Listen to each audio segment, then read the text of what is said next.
अगर मैं आपसे कहूं कि आपका जन्म कभी हुआ ही नहीं, तो आपका दिमाग तुरंत विरोध करेगा, क्योंकि पूरी दुनिया ने आपको यही सिखाया है कि आप पैदा हुए, बड़े हुए और एक दिन मर जाएंगे। लेकिन क्या आपने कभी खुद से यह सवाल पूछा है कि जन्म के पहले आप कहाँ थे? और अगर उस समय आप नहीं थे, तो आज यह जानने वाला कौन है? भक्ति ज्ञान रियल वन पर आज की यह वीडियो कोई कहानी नहीं, कोई मोटिवेशन नहीं, बल्कि वह निषिद्ध सत्य है जिसे सदियों से संकेतों में छुपाया गया। क्योंकि यह सच अगर सीधे समझ में आ जाए तो इंसान वही नहीं रह पाता जो वह अभी है। यहाँ हम शिव के उस रहस्य की बात करने वाले हैं जहाँ वे कहते हैं कि जन्म एक भ्रम है, मृत्यु एक घटना नहीं, और जो इनके बीच फंसा हुआ है वही असली झूठ है। यह वीडियो आपको डराने के लिए नहीं बनाई गई, बल्कि उस डर को जड़ से मिटाने के लिए है जिसे आप जीवन समझ बैठे हैं। लेकिन चेतावनी यह है कि अगर आपने इस वीडियो को आधा देखा तो यह आपके दिमाग में सवाल छोड़ देगी, और अगर पूरा देखा तो आपकी पहचान पर सवाल खड़ा कर देगी। इसलिए अगर आप उन लोगों में से हैं जो सिर्फ सुनना चाहते हैं लेकिन बदलना नहीं चाहते, तो यह वीडियो आपके लिए नहीं है। लेकिन अगर कहीं भीतर से यह आवाज आती है कि जो मैं जी रहा हूँ क्या वही सच है, तो यहीं से आपकी यात्रा शुरू होती है। इस चैनल पर हम वह बातें करते हैं जो सामान्य यूट्यूब वीडियो नहीं करते। यहाँ कोई सतही ज्ञान नहीं, बल्कि वह मौन है जो शब्दों के बीच छुपा है। इसलिए वीडियो शुरू करने से पहले एक काम जरूर करिए, इस चैनल को सब्सक्राइब कर लीजिए, क्योंकि यहाँ हर वीडियो आपकी सोच की एक परत तोड़ने के लिए है। इस वीडियो को लाइक जरूर करें, क्योंकि आपका एक लाइक यह संकेत है कि आप सच से भाग नहीं रहे, और इसे शेयर करें उन लोगों के साथ जो जीवन और मृत्यु को लेकर भीतर ही भीतर डर में जी रहे हैं। कमेंट में सिर्फ इतना लिखिए कि आपको यह सवाल कहाँ छू गया, क्योंकि हो सकता है आपका एक कमेंट किसी और की नींद तोड़ दे। अब ध्यान से सुनिए, क्योंकि अगले कुछ मिनटों में जो आप सुनने वाले हैं वह ज्ञान नहीं, बल्कि एक आईना है, और आईना हमेशा वही दिखाता है जो हम देखना नहीं चाहते। तो अगर आप तैयार हैं उस सच को देखने के लिए जिसे शिव ने शब्दों में नहीं कहा लेकिन मौन में पूरा जीवन जी लिया, तो वीडियो को अंत तक देखिए, क्योंकि अंत में कोई जवाब नहीं मिलेगा, लेकिन शायद सवाल पूछने वाला ही गिर जाए, और वही इस वीडियो का असली उद्देश्य है। अगर मैं आपसे अभी पूछूं कि आपका जन्म कब हुआ था, तो आप तुरंत एक तारीख बता देंगे। लेकिन अगर मैं पूछूं कि उस तारीख से पहले आप कहाँ थे, तो आपका पूरा दिमाग अचानक खाली हो जाएगा। यही वह पहला झटका है जहाँ से यह रहस्य शुरू होता है, क्योंकि महादेव कहते हैं जन्म केवल एक कहानी है, मृत्यु केवल एक अफवाह है, और जो इनके बीच फंसा हुआ है वही सबसे बड़ा भ्रम है। भक्ति ज्ञान रियल वन के इस वीडियो में जो आप सुनने जा रहे हैं वो शास्त्रों में खुले शब्दों में नहीं लिखा गया, इसे केवल संकेतों में छुपाया गया है, और जिन लोगों ने इस संकेत को समझ लिया उन्होंने जीवन और मृत्यु दोनों से डरना बंद कर दिया। अब जरा ध्यान दीजिए, क्योंकि यहाँ से जो बात शुरू होगी वह आपके पूरे विश्वास तंत्र को हिला देगी। शिव पुराण में एक प्रसंग आता है जहाँ देवता स्वयं शिव से पूछते हैं कि सृष्टि की शुरुआत कब हुई, और शिव मुस्कुराकर कहते हैं शुरुआत कभी हुई ही नहीं। यही वाक्य सबसे खतरनाक है, क्योंकि अगर शुरुआत ही नहीं हुई तो जन्म किसका हुआ, और अगर जन्म नहीं हुआ तो मरने वाला कौन है? आप सोच रहे होंगे कि यह केवल दर्शन है, लेकिन यही सोच आपको सबसे बड़ा धोखा दे रही है, क्योंकि यह रहस्य केवल सुनने के लिए नहीं, बल्कि महसूस करने के लिए है। आपने कभी गौर किया कि नींद में आप कहाँ चले जाते हैं? उस समय ना आपका नाम होता है, ना शरीर का बोध, ना उम्र, ना पहचान, फिर भी आप मौजूद रहते हैं।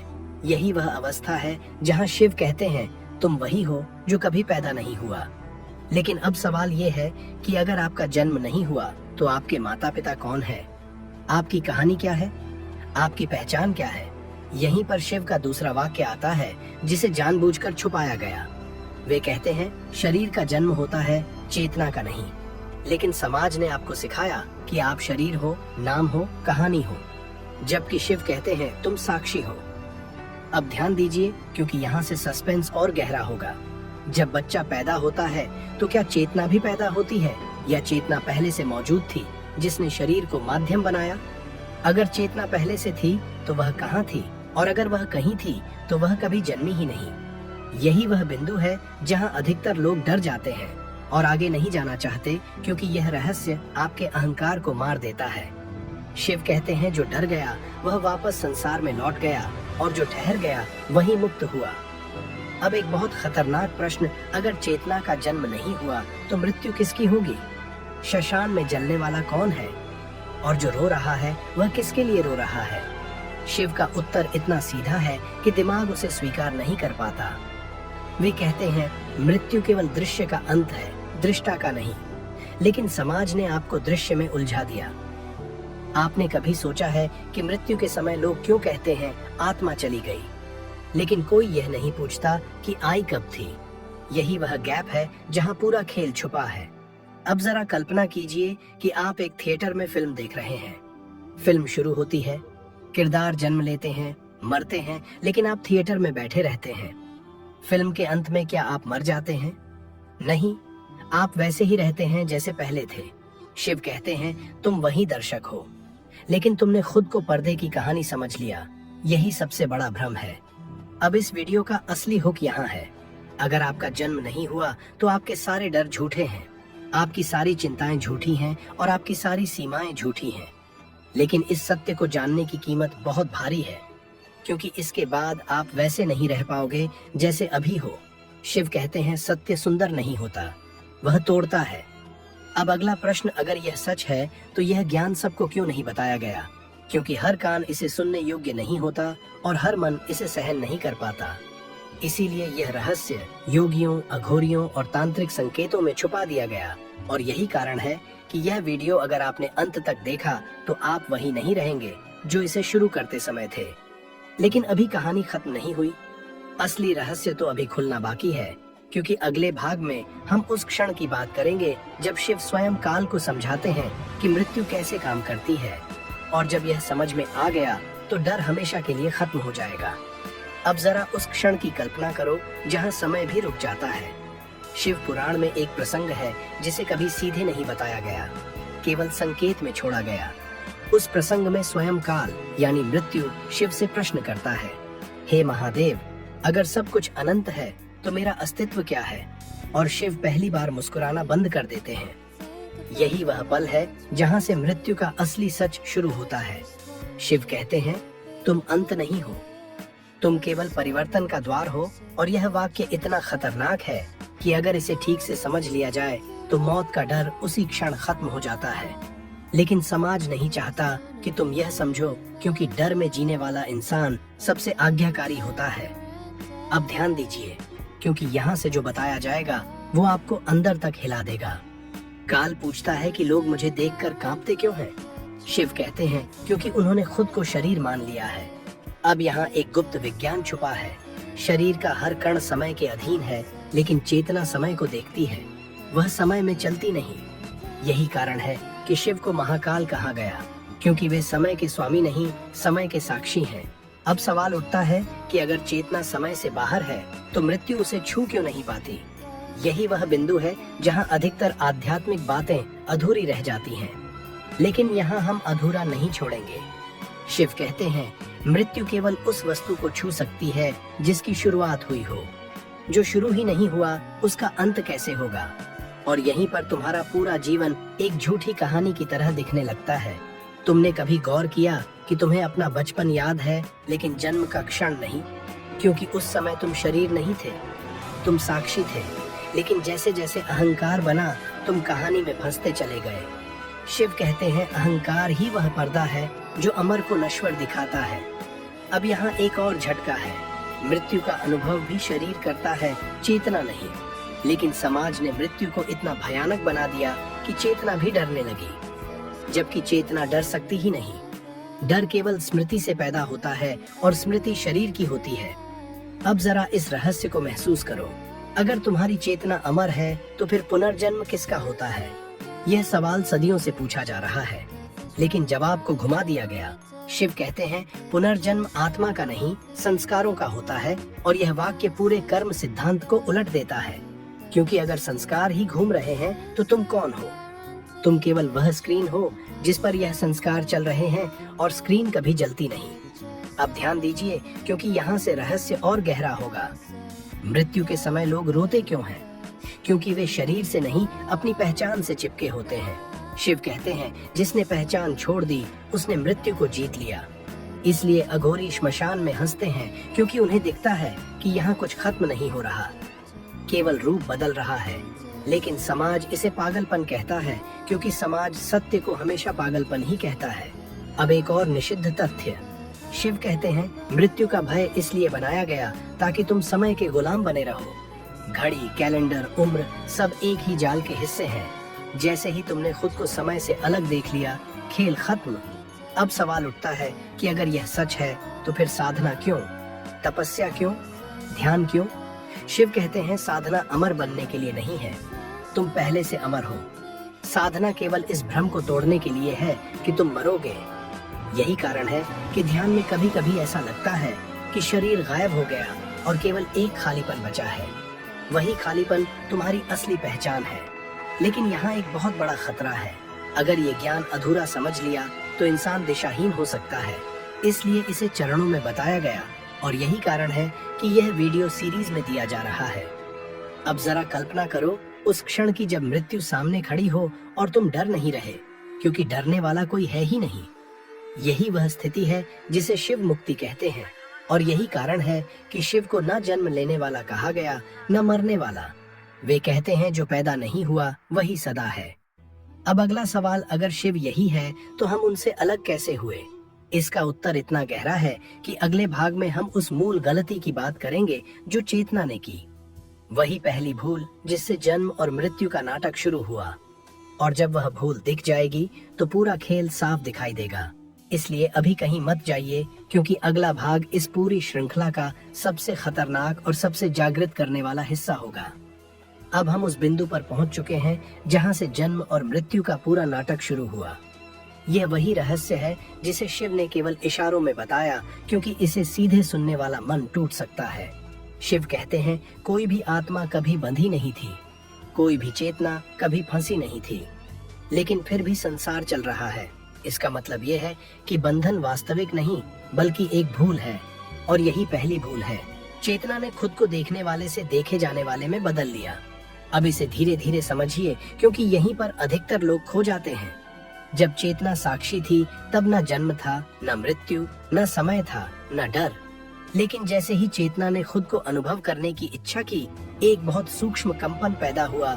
शिव इसे इच्छा नहीं कहते, वे इसे खेल कहते हैं, लीला कहते हैं। लेकिन लीला के उसी क्षण में चेतना ने एक रूप धारण किया, और जैसे ही रूप आया वैसे ही तुलना आई, सीमा आई, और जहाँ सीमा आई वहीं मृत्यु का बीज पड़ा। यही वह क्षण था जिसे शास्त्रों में अविद्या कहा गया। लेकिन समाज ने इसे कभी गहराई से समझाया ही नहीं, क्योंकि अगर यह समझ में आ गया तो पूरी दुनिया का नियंत्रण ढह जाएगा। अब ध्यान दीजिए, पहली भूल यह नहीं थी कि चेतना शरीर में आई। पहली भूल यह थी कि चेतना ने मान लिया कि मैं शरीर हूँ। यही एक वाक्य पूरे संसार का मूल है। शिव कहते हैं, तुम शरीर में हो यह सत्य नहीं है, शरीर तुम में है यह सत्य है। लेकिन यह वाक्य सुनने में सरल है, जीने में नहीं, क्योंकि जैसे ही चेतना ने खुद को शरीर मान लिया, समय अपने आप सक्रिय हो गया। उम्र, जन्म, मृत्यु सब उसी क्षण चालू हो गए। अब एक बहुत गहरा प्रश्न, अगर यह भूल हुई तो क्या इसे सुधारा जा सकता है? शिव कहते हैं, भूल को सुधारा नहीं जाता, भूल को देखा जाता है, और जैसे ही देखा गया वह गिर जाती है। यही कारण है कि ज्ञान कभी नया नहीं होता, वह केवल स्मरण होता है। लेकिन स्मरण का यह मार्ग खतरनाक है, क्योंकि इसमें तुम्हारी पूरी पहचान जल जाती है। अब जरा गौर करो, तुम अपने बारे में जो कुछ भी जानते हो वह या तो किसी ने बताया या स्मृति में जमा हुआ। लेकिन जो जानने वाला है वह कभी बदला नहीं। वही जानने वाला तुम्हारा असली स्वरूप है, और वही न जन्मा था न मरेगा। लेकिन पहली भूल में चेतना ने कहा, मैं जानने वाला नहीं, मैं यह नाम हूँ, यह शरीर हूँ। यही क्षण था जहाँ शिव मौन हो गए, क्योंकि इसके बाद जो कुछ हुआ वह केवल परिणाम था। अब एक और झटका, मृत्यु इसी भूल का विस्तार है। मृत्यु कोई घटना नहीं बल्कि पहचान का टूटना है। इसलिए लोग मरते समय डरते हैं, क्योंकि उन्हें लगता है मैं खत्म हो जाऊंगा, जबकि खत्म होने वाला केवल झूठा विचार होता है। शिव कहते हैं, सत्य कभी मरता नहीं, असत्य कभी जीता नहीं। लेकिन यह वाक्य तब तक केवल शब्द है जब तक तुमने इसे अपने भीतर नहीं देखा। अब यहाँ एक बहुत रहस्यमय संकेत आता है। ध्यान में जब कभी ऐसा लगता है कि मैं नहीं हूँ, वही क्षण मुक्ति का द्वार है। लेकिन अधिकतर लोग वहाँ पहुंचकर डर जाते हैं, क्योंकि अहंकार कहता है अगर मैं नहीं रहा तो क्या होगा। शिव कहते हैं यही डर जन्मों को पैदा करता है। अब जरा समझो, पुनर्जन्म इसलिए नहीं होता कि आत्मा अमर है। पुनर्जन्म इसलिए होता है क्योंकि पहचान अधूरी है। पहचान का चक्र पूरा नहीं हुआ, इसलिए वही कहानी बार बार चलती है। लेकिन जिस दिन पहचान टूट गई, उसी दिन काल निष्क्रिय हो गया। यही कारण है कि मुक्त पुरुष के लिए मृत्यु का कोई अर्थ नहीं। अब एक और गुप्त रहस्य, शिव कहते हैं संसार को छोड़ने की जरूरत नहीं। संसार को सच मानना छोड़ने की जरूरत है, क्योंकि संसार एक अनुभव है, सत्य नहीं। लेकिन समाज ने अनुभव को ही सत्य घोषित कर दिया, और जो इसे नहीं मानता उसे पागल कह दिया। अब ध्यान दीजिए, क्योंकि यहाँ से बहुत सूक्ष्म बात आएगी। पहली भूल अकेली नहीं थी, पहली भूल से दूसरी भूल निकली, दूसरी भूल थी डर ने इच्छा को जन्म दिया, इच्छा ने कर्म को, कर्म ने समय को, और समय ने मृत्यु को।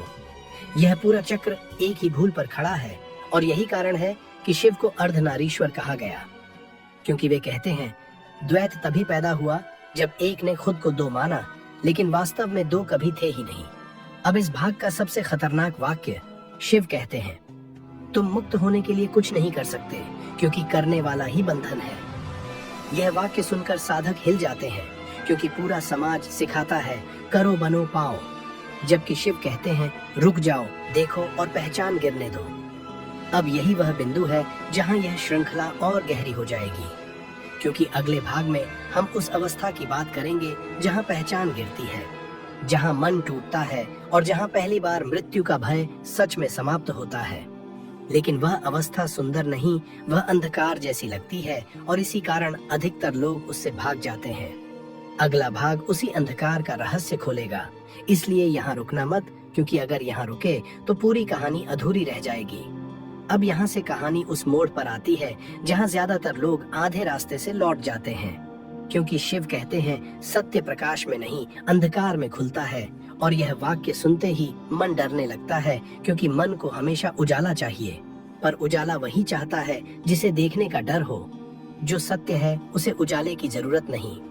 अब ध्यान दीजिए, क्योंकि यह अंधकार कोई बाहरी अंधेरा नहीं है, यह वह आंतरिक शून्यता है जहाँ पहचान गलने लगती है।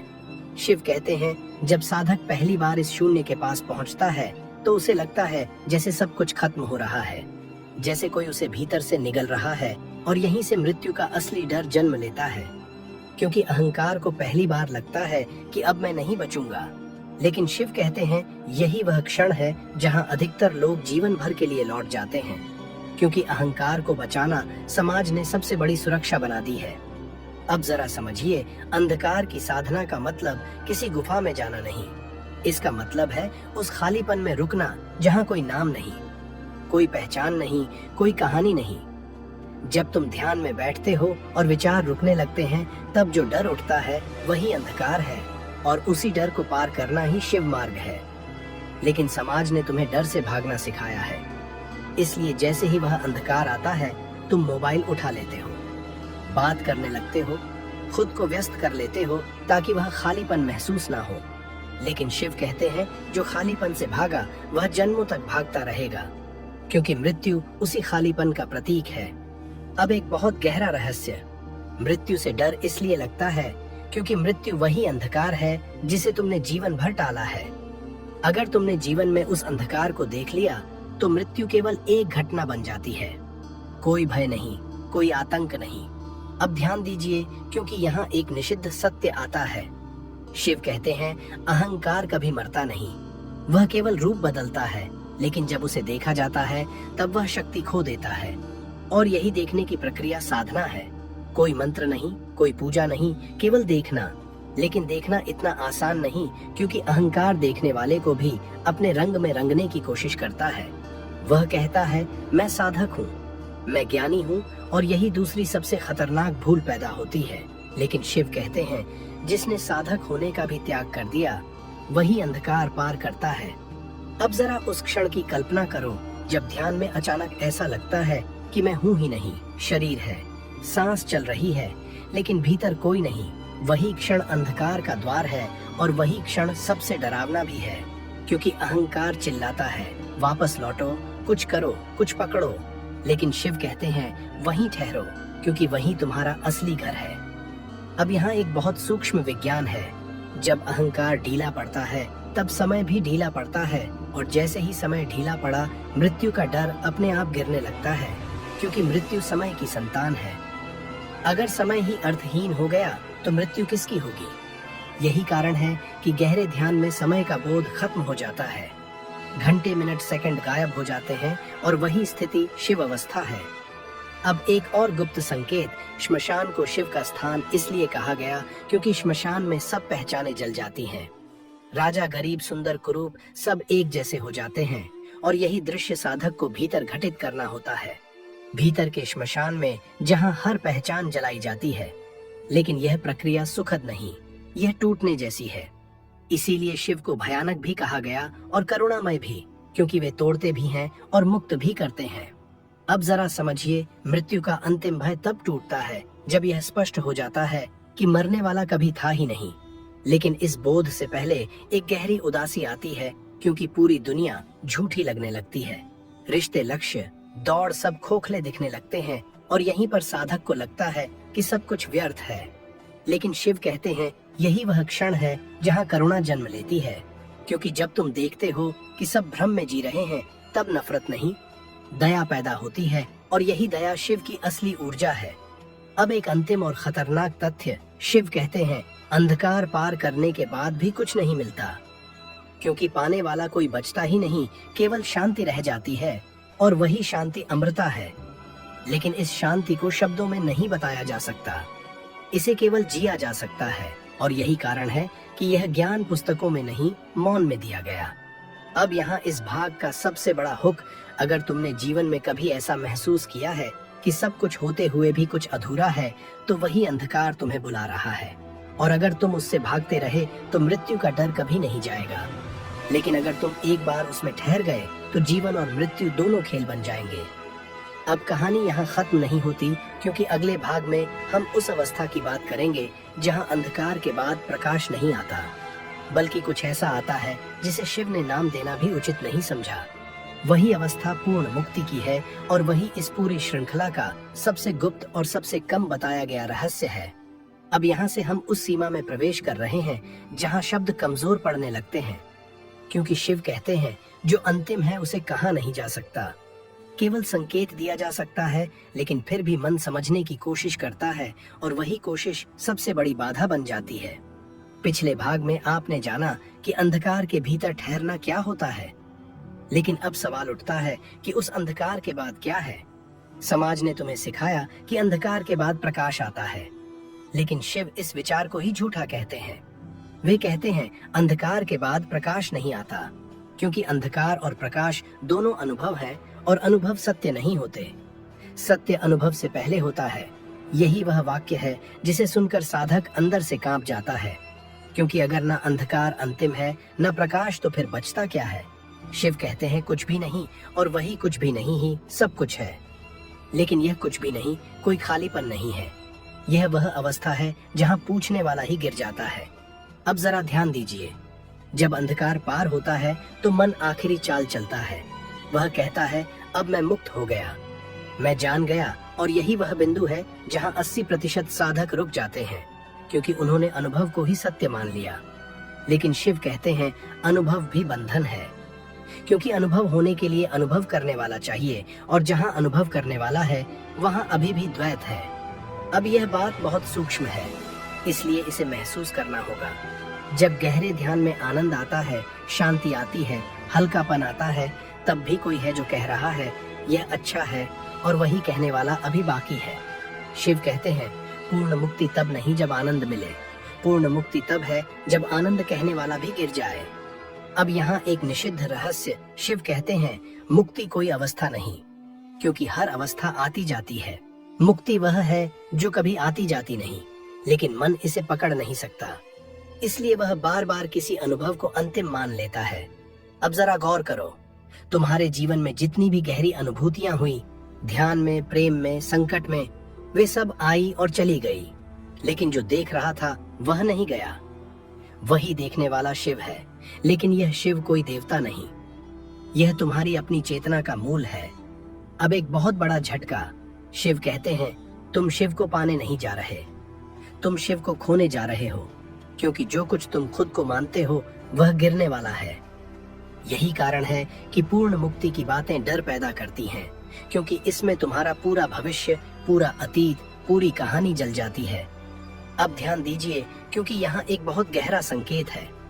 जब सब गिर जाता है तब भी कुछ नहीं मिलता, केवल सहजता रह जाती है। न विशेष, न साधारण, न ऊंचा, न नीचा, बस होना। और यही वह स्थिति है जिसे बुद्ध ने तथा कहा, उपनिषदों ने नेति नेति कहा और शिव ने मौन रखा, क्योंकि शब्द यहाँ अपराध बन जाते हैं। अब यहाँ एक और गुप्त बात, इस अवस्था के बाद इंसान संसार में ही रहता है, भागता नहीं, क्योंकि भागने वाला भी गिर चुका होता है। वह काम करता है, बोलता है, हंसता है, लेकिन भीतर कोई करता नहीं रहता। यही कारण है कि ऐसे लोग समाज को समझ नहीं आते, क्योंकि वे प्रतिक्रिया नहीं देते, वे अभिनय नहीं करते, वे बस होते हैं। अब मृत्यु का प्रश्न यहाँ समाप्त हो जाता है, क्योंकि मरने वाला कोई है ही नहीं। शरीर गिरेगा या नहीं गिरेगा यह महत्वहीन हो जाता है, क्योंकि पहचान शरीर से कभी थी ही नहीं। और यही वह बिंदु है जहाँ शिव को मृत्युंजय कहा गया। लेकिन ध्यान दीजिए, मृत्युंजय होने का मतलब यह नहीं कि शरीर कभी नहीं मरेगा। इसका मतलब है कि मरने वाले से तुम्हारी पहचान टूट चुकी है। अब इस भाग का सबसे खतरनाक सत्य, शिव कहते हैं, संसार को बदलने की कोई जरूरत नहीं, संसार वैसा ही रहेगा। बदलने की जरूरत केवल इस बात की है कि तुम खुद को कौन मानते हो। और जैसे ही यह स्पष्ट हो जाता है, जीवन एक खेल बन जाता है, गंभीर नहीं, हल्का सहज। अब यहाँ एक बहुत सूक्ष्म हुक, अगर तुम्हें कभी ऐसा लगता है कि सब समझने के बाद भी कुछ छूट रहा है, तो वही अंतिम परत है, वही वह द्वार है जहाँ शब्द खत्म होते हैं, और वही वह स्थान है जहाँ यह श्रृंखला अपने सबसे खतरनाक मोड़ पर पहुंचेगी। क्योंकि अगले भाग में हम उस जीवन की बात करेंगे जो मुक्ति के बाद जिया जाता है। वह जीवन जो न साधु का होता है, न गृहस्थ का, बल्कि उस व्यक्ति का होता है जो भीतर से पूरी तरह खाली हो चुका है, और वही खालीपन उसकी सबसे बड़ी शक्ति बन जाता है। अब यहाँ से एक बहुत बड़ा भ्रम टूटना शुरू होगा, क्योंकि ज्यादातर लोग सोचते हैं कि मुक्ति के बाद इंसान कुछ अलग हो जाता है, शांत गंभीर संसार से कटा हुआ। लेकिन शिव इस कल्पना को ही सबसे बड़ा झूठ कहते हैं। वे कहते हैं, मुक्त व्यक्ति बाहर से बिल्कुल साधारण दिखता है, फर्क केवल इतना होता है कि उसके भीतर कोई बोझ नहीं रहता। अब जरा ध्यान दीजिए, जब पहचान पूरी तरह गिर जाती है तब जीवन समाप्त नहीं होता, बल्कि पहली बार सच में शुरू होता है। लेकिन यह शुरुआत किसी उत्सव जैसी नहीं होती, यह इतनी सामान्य होती है कि दिमाग इसे पहचान भी नहीं पाता। शिव कहते हैं, असली मुक्ति न तो चमकती है न शोर मचाती है, वह तो इतनी शांत होती है कि अहंकार उसे महत्वहीन समझकर छोड़ देता है, और यही समाज चूक जाता है। अब समझिए, मुक्त व्यक्ति काम करता है, जिम्मेदारी निभाता है, परिवार में रहता है, हंसता है, कभी कभी दुखी भी दिख सकता है, लेकिन भीतर कोई चिपकाव नहीं होता।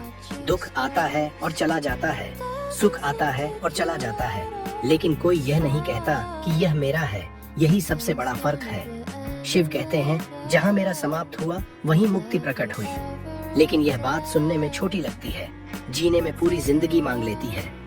अब एक बहुत सूक्ष्म बिंदु, मुक्ति के बाद भी मन चलता है, विचार आते हैं, लेकिन फर्क यह है कि अब कोई उन्हें सच नहीं मानता।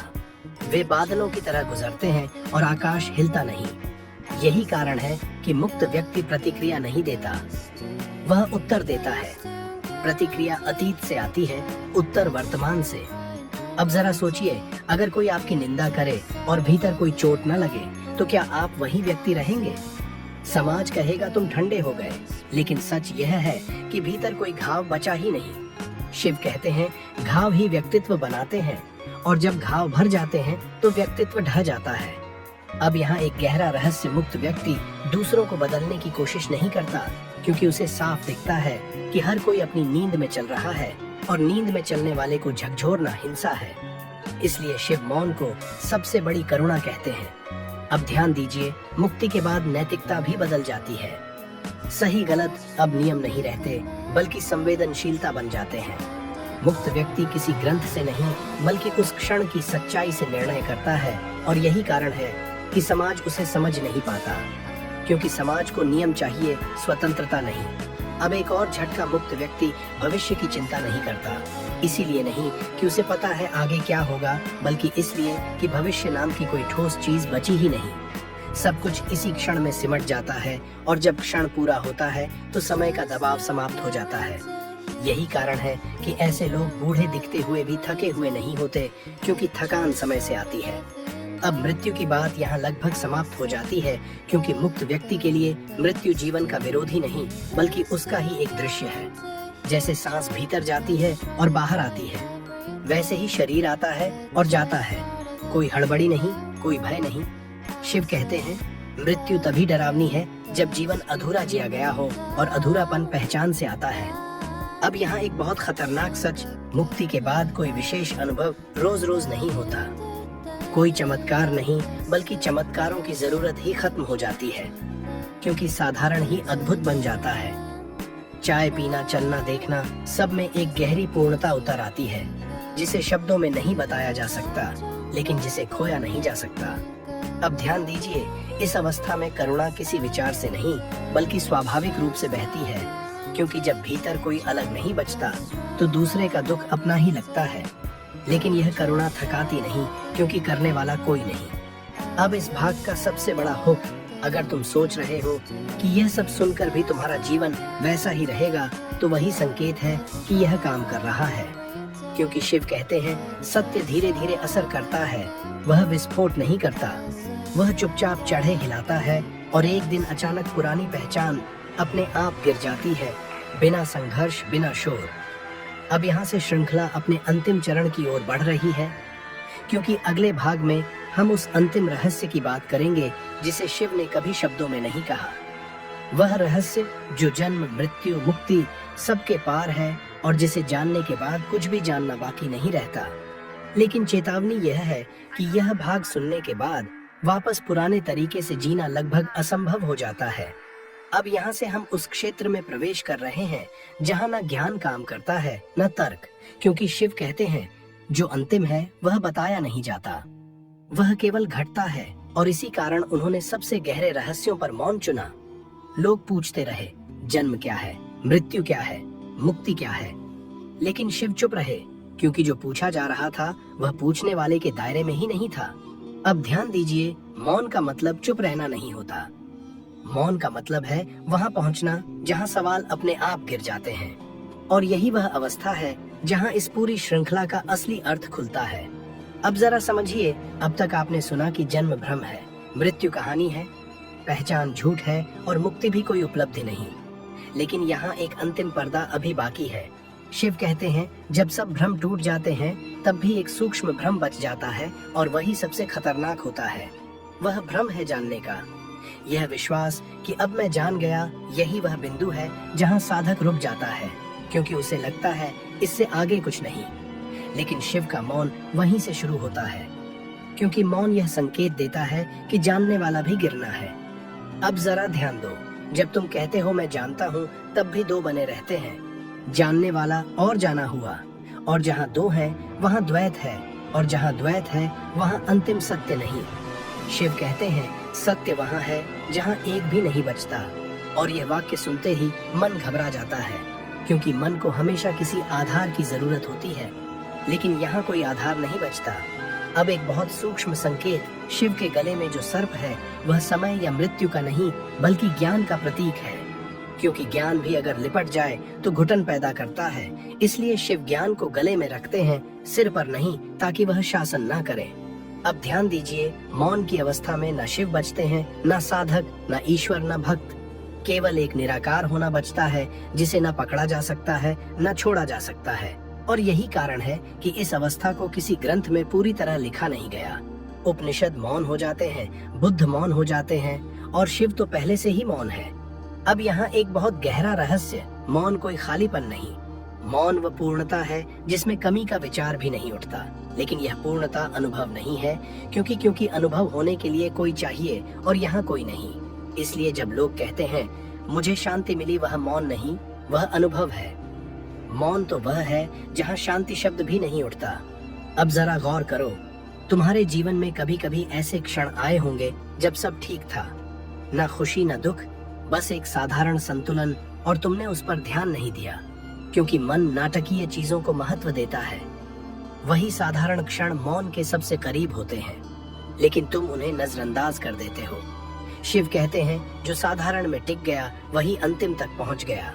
अब मृत्यु यहाँ पूरी तरह अर्थहीन हो जाती है, क्योंकि मौन में न जीवन है, न मृत्यु, न आरंभ, न अंत, केवल होना। लेकिन यह होना कोई स्थिति नहीं, यह वह आधार है जिस पर हर स्थिति आती जाती है।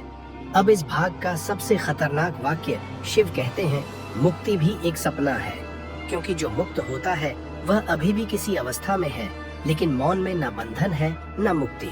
और यही कारण है कि शिव को न मुक्त कहा गया न बंधन में, उन्हें केवल वही कहा गया जो है। अब यहाँ से डर पूरी तरह समाप्त हो जाता है, क्योंकि डर हमेशा किसी भविष्य से जुड़ा होता है और मौन में भविष्य का विचार भी नहीं उठता। अब जरा समझिए, इस अवस्था में जीवन चलता है, शरीर चलता है, संसार चलता है, लेकिन भीतर कोई टिप्पणी नहीं, कोई मूल्यांकन नहीं, कोई तुलना नहीं। और यही वह स्थिति है जिसे लोग देखकर कहते हैं यह व्यक्ति अलग है, लेकिन अलग इसलिए नहीं कि उसने कुछ पाया, बल्कि इसलिए कि उसने सब खो दिया। अब एक अंतिम और बहुत सूक्ष्म बात, इस मौन के बाद कुछ नहीं आता, कोई अगला चरण नहीं, कोई अगला लक्ष्य नहीं। और यही सबसे बड़ी राहत है, क्योंकि खोज समाप्त हो जाती है, और खोज समाप्त होते ही खोजने वाला भी समाप्त हो जाता है। अब इस श्रृंखला का हुक यहाँ है, अगर यह सब सुनने के बाद भी तुम्हारा मन किसी अगले भाग की प्रतीक्षा कर रहा है, तो वही संकेत है कि अभी एक परत बाकी है, क्योंकि मौन को भी मन पकड़ना चाहता है। और यही वह बिंदु है जहाँ अंतिम भाग शुरू होगा, जहाँ हम उस सत्य की बात करेंगे जिसे शिव ने कभी कहा ही नहीं, लेकिन जिसे जिए बिना चैन नहीं मिलता। और वही इस पूरी श्रृंखला का समापन होगा। लेकिन चेतावनी यह है कि यह अंतिम भाग सुनने के बाद तुम यह तय नहीं कर पाओगे कि तुम पहले जैसे रहना चाहते हो या नहीं। अब यहाँ से जो कहा जाएगा वह कहना नहीं है, बल्कि संकेत है, क्योंकि शिव कहते हैं अंतिम सत्य को शब्दों में बांधना उसे छोटा करना है। फिर भी मन को एक आखिरी सहारे की जरूरत होती है, इसलिए यह संकेत दिया जा रहा है। अब तक तुमने सुना कि जन्म भ्रम है, मृत्यु कहानी है, पहचान गिरती है, अंधकार आता है, मौन प्रकट होता है। लेकिन अब एक बहुत सूक्ष्म बात सामने आती है, मौन भी अनुभव बन सकता है। और जैसे ही मौन अनुभव बना, वहाँ फिर से देखने वाला खड़ा हो गया, और यही वह अंतिम पर्दा है जिसे बहुत कम लोग देख पाते हैं। शिव कहते हैं अंतिम बंधन शोर नहीं मौन होता है, क्योंकि शोर से तो मन थक कर हट जाता है, लेकिन मौन में वह घर बना लेता है। अब ध्यान दीजिए, जब साधक मौन में टिक जाता है तो एक बहुत सूक्ष्म सुख पैदा होता है, एक स्थिरता, एक सुरक्षा, और वही सुरक्षा अगला बंधन बन जाती है, क्योंकि अब मन कहता है यही सत्य है, यही अंतिम है। लेकिन शिव कहते हैं जो अंतिम है उसे भी अंतिम मानने वाला नहीं बचता। और यही बात सबसे खतरनाक है, क्योंकि यहाँ अहंकार अपने सबसे महीन रूप में छिपा होता है। ज्ञान का अहंकार, मौन का अहंकार, शांति का अहंकार। और यही वह बिंदु है जहाँ अधिकांश यात्राएं रुक जाती हैं। अब जरा इसे समझो, जब तुम कहते हो मैं मौन में हूँ, तब भी एक मैं बचा है, और वही मैं अंतिम अवरोध है। शिव कहते हैं उस मैं को मारो नहीं, सुधारो नहीं, बस देखो, और देखने में ही वह घुल जाता है जैसे नमक पानी में। अब यहाँ एक बहुत गहरा संकेत, अंतिम अवस्था कोई अवस्था नहीं होती, क्योंकि हर अवस्था आती जाती है। अंतिम वह है जो कभी गया ही नहीं, और वही वह बिंदु है जहाँ समय पूरी तरह अर्थहीन हो जाता है। न पहले कुछ था, न बाद में कुछ होगा, केवल यही, और यही शब्द भी गलत है, क्योंकि कहने वाला नहीं बचा। अब जरा ध्यान दीजिए, इस अवस्था में कोई अनुभव नहीं होता, इसलिए मन कहता है यहाँ कुछ नहीं है, और यही उसकी भूल है, क्योंकि मन केवल अनुभवों को ही वास्तविक मानता है। लेकिन शिव कहते हैं अनुभव बदलते हैं, बदलने वाला अनुभव सत्य नहीं हो सकता। सत्य वह है जो बदलता नहीं, और वही तुम्हारे हर अनुभव के पीछे चुपचाप मौजूद रहा, जन्म से पहले भी, मृत्यु के बाद भी, लेकिन तुमने कभी उसकी ओर देखा ही नहीं, क्योंकि वह नाटकीय नहीं, साधारण है। अब यहाँ एक बहुत सूक्ष्म हुक, जब यह बोध गहराता है तो जीवन में एक अजीब सी हल्कापन आ जाता है, जैसे कुछ साबित नहीं करना, कुछ बनना नहीं, कुछ पाना नहीं, और यही हल्कापन सबसे बड़ा संकेत है कि कहानी समाप्त हो रही है। लेकिन समाज इसे आलस्य समझ लेता है, क्योंकि समाज को हमेशा लक्ष्य चाहिए, दौड़ चाहिए, तुलना चाहिए। जबकि यहाँ सब अपने आप हो रहा है, बिना कर्ता के, बिना योजना के, और फिर भी पूरी जिम्मेदारी के साथ। यही वह विरोधाभास है जिसे शब्द नहीं सुलझा सकते। अब मृत्यु का प्रश्न यहाँ पूरी तरह गायब हो जाता है, क्योंकि अब मृत्यु के बारे में सोचने वाला ही नहीं। शरीर रहेगा तो चलेगा, नहीं रहेगा तो भी कोई समस्या नहीं, क्योंकि जो असली है वह कभी शरीर था ही नहीं। अब इस भाग का सबसे बड़ा और सबसे खतरनाक सत्य। शिव कहते हैं, तुम कभी यात्रा पर गए ही नहीं। यह पूरी श्रृंखला भी एक कहानी है, साधना भी एक कहानी है, अंधकार भी एक कहानी है, मौन भी एक कहानी है, क्योंकि जो तुम हो वह कभी कहीं गया ही नहीं। लेकिन यह बात सुनते ही मन विरोध करता है, क्योंकि अगर ऐसा है तो इतने सारे चरण क्यों, इतने सारे भाग क्यों? शिव कहते हैं, कांटा निकालने के लिए कांटा ही इस्तेमाल किया जाता है और अंत में दोनों फेंक दिए जाते हैं। यही कारण है कि यह श्रृंखला भी अंत में छूट जाएगी, लेकिन जो बचेगा वह हमेशा से था। अब जरा गौर करो, जब तुम कुछ देर के लिए सब भूल जाते हो, नाम, भूमिका, कहानी, तब भी तुम होते हो। वही होना अंतिम सत्य है। न उसमें कोई विशेषता है, न कमी, न महानता, न तुच्छता। और यही कारण है कि इसे बताया नहीं गया, क्योंकि मन इसे महत्वहीन समझकर छोड़ देता है। अब यहाँ एक अंतिम मानसिक मोड़। अगर तुम अभी भी किसी निष्कर्ष की तलाश कर रहे हो, तो वही संकेत है कि कहानी अभी पूरी तरह खत्म नहीं हुई, क्योंकि निष्कर्ष भी मन की जरूरत है। लेकिन शिव का सत्य बिना निष्कर्ष के है, खुला, अधूरा और फिर भी पूर्ण। अब इस भाग का सबसे बड़ा हुक। अगर यह सब सुनने के बाद तुम्हें थोड़ी सी बेचैनी, थोड़ी सी शांति और थोड़ी सी अनिश्चितता एक साथ महसूस हो रही है, तो समझो यह काम कर रहा है, क्योंकि मन को कोई ठोस जवाब नहीं मिला और वही इसका उद्देश्य है। अब श्रृंखला अपने अंतिम 2 भागों की ओर बढ़ रही है, जहां न नया ज्ञान दिया जाएगा, न कोई नई तकनीक, बल्कि केवल यह दिखाया जाएगा कि इस बोध के साथ रोजमर्रा का जीवन कैसे सांस लेता है। और क्यों शिव ने कभी किसी को अंतिम उपदेश नहीं दिया? क्योंकि अंतिम उपदेश सुनने वाला कोई होता ही नहीं। अब यहाँ से कहानी किसी गुफा, किसी ध्यान कक्ष, किसी श्मशान या किसी विशेष अवस्था में नहीं जाती, बल्कि सीधे तुम्हारे रोजमर्रा के जीवन में उतरती है। क्योंकि शिव कहते हैं, सत्य कहीं और नहीं, वही है जहाँ तुम हो। लेकिन मन हमेशा कहीं और जाना चाहता है, क्योंकि जहाँ वह है वहाँ उसे कुछ खास नहीं दिखता। अब ध्यान दीजिए, इस बोध के साथ जीने का मतलब यह नहीं कि तुम दुनिया छोड़ दो। इसका मतलब है कि दुनिया तुम्हें छोड़ दे। फर्क बहुत सूक्ष्म है, लेकिन परिणाम जमीन आसमान का है। अब जरा समझिए, जब यह स्पष्ट हो जाता है कि तुम करता नहीं हो, तब काम बंद नहीं होते, बल्कि और सटीक हो जाते हैं, क्योंकि अब उनमें अहंकार का शोर नहीं होता। काम होता है, लेकिन काम करने वाला भीतर कोई नहीं। और यही कारण है कि थकान कम हो जाती है, तनाव हल्का पड़ जाता है और जीवन एक बोझ नहीं, बल्कि एक प्रवाह जैसा लगने लगता है। शिव कहते हैं, जब तक तुम जीवन को ढोते हो, जीवन तुम्हें तोड़ता है, और जब जीवन तुम्हारे भीतर से बहता है, तब तुम हल्के हो जाते हो। अब एक बहुत सूक्ष्म बिंदु, इस अवस्था में निर्णय भी बदल जाते हैं।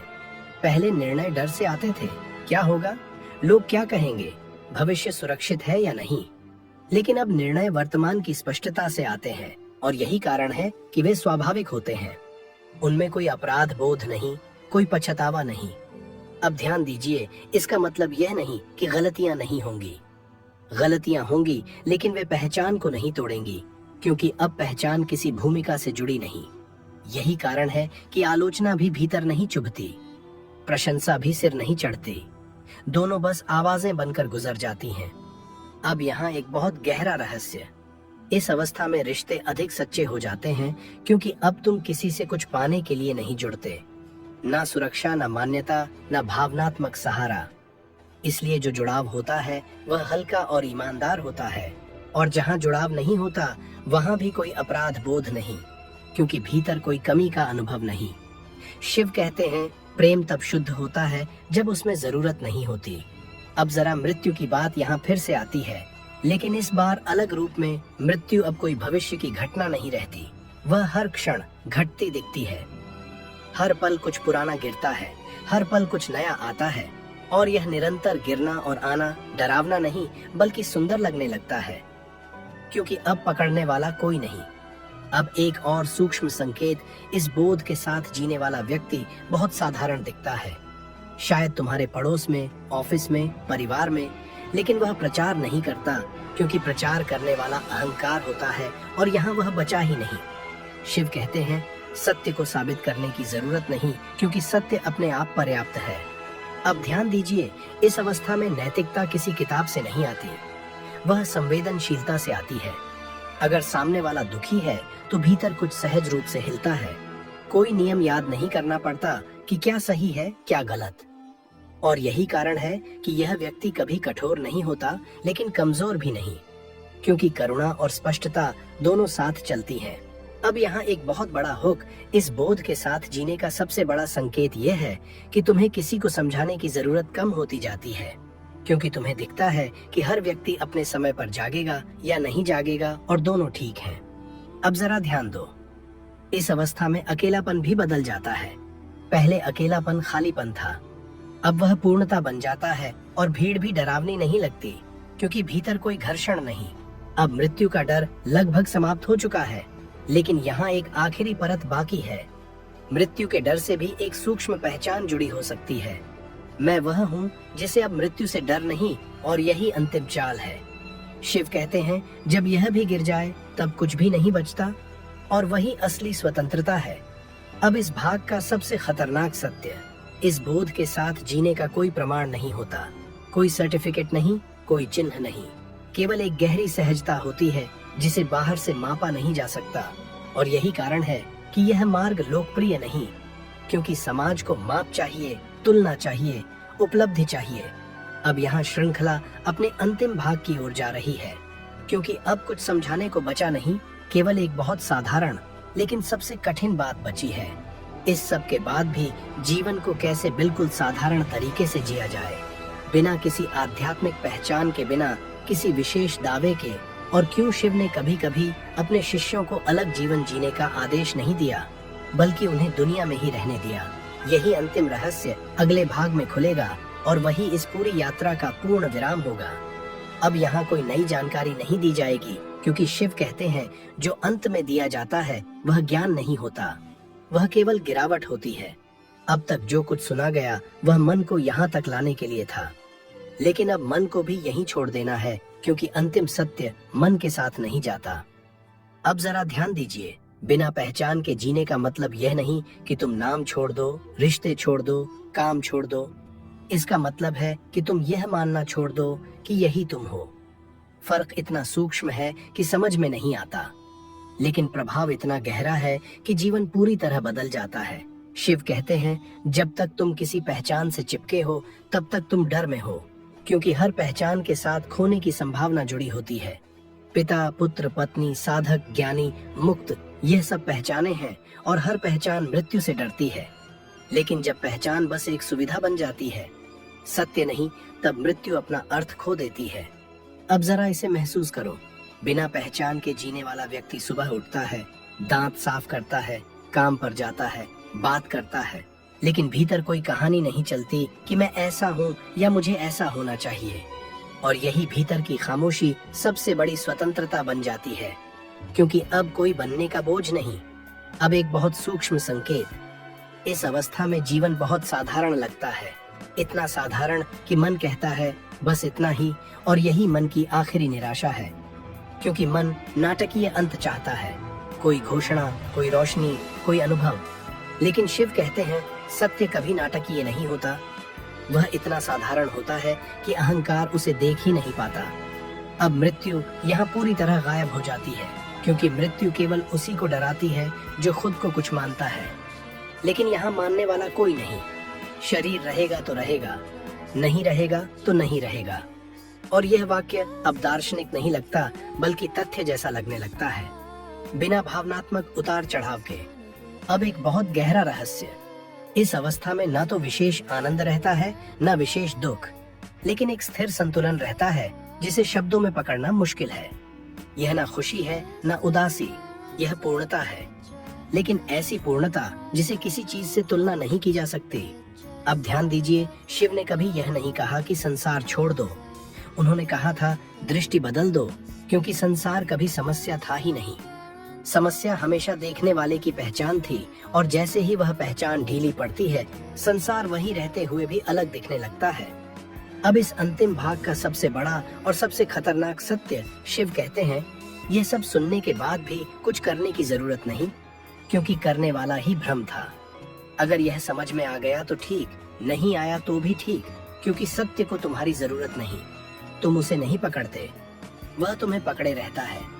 अब जरा गौर करो, इस पूरी श्रृंखला के अंत में कोई लक्ष्य नहीं दिया गया, कोई अभ्यास नहीं, कोई विधि नहीं, क्योंकि विधि वहाँ काम करती है जहाँ कुछ पाना हो, और यहाँ कुछ पाना है ही नहीं, केवल छोड़ना है, और छोड़ना भी जानबूझकर नहीं होता।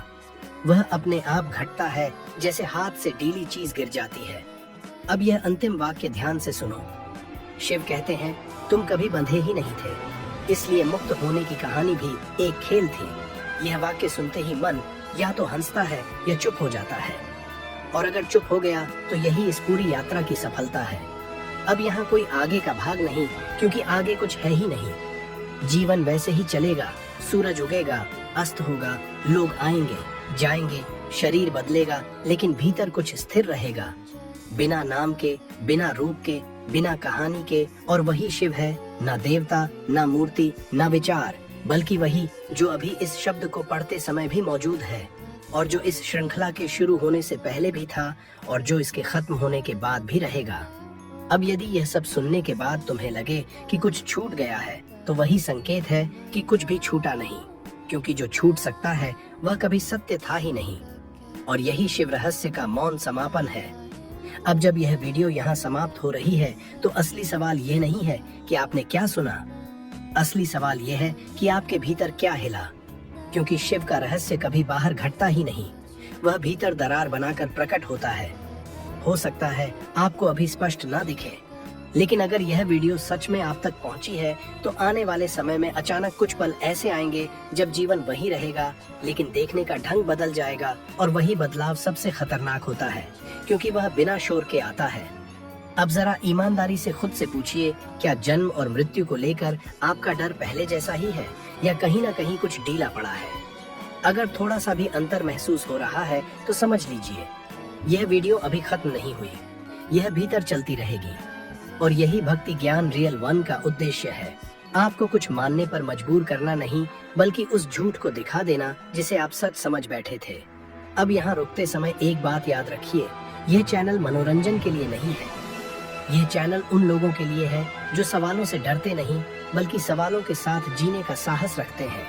इसलिए अगर यह वीडियो आपको असहज कर गई, बेचैन कर गई, या बिना कारण चुप कर गई, तो इस चैनल को सब्सक्राइब करना केवल एक क्लिक नहीं, बल्कि उस यात्रा को जारी रखने का संकेत है, क्योंकि आगे आने वाली हर वीडियो इसी भ्रम की एक एक परत उतारेगी। इस वीडियो को लाइक जरूर कीजिए, क्योंकि आपका एक लाइक ये दिखाता है कि आप सच को सुनने से पीछे नहीं हटे। इसे शेयर कीजिए, खासकर उनके साथ जो जीवन में सब कुछ होते हुए भीतर से खाली महसूस करते हैं, क्योंकि हो सकता है ये वीडियो उनके भीतर वही सवाल जगा दे जो कभी आपके भीतर जगा था। और कमेंट में कुछ बड़ा लिखने की जरूरत नहीं, बस इतना लिखिए कि इस वीडियो का कौन सा वाक्य आपके भीतर सबसे ज्यादा देर तक रुका, क्योंकि कभी कभी एक साधारण सा कमेंट किसी अनजान व्यक्ति के लिए जागने की शुरुआत बन जाता है, और जाते जाते एक अंतिम संकेत। अगर आपको लगता है कि अभी भी कुछ अधूरा है, अभी भी कोई परत बाकी है, तो वही संकेत है कि आप इस चैनल के लिए सही व्यक्ति हैं, क्योंकि शिव का सत्य कभी पूरा नहीं लगता, वह बस धीरे धीरे पकड़ से बाहर होता चला जाता है।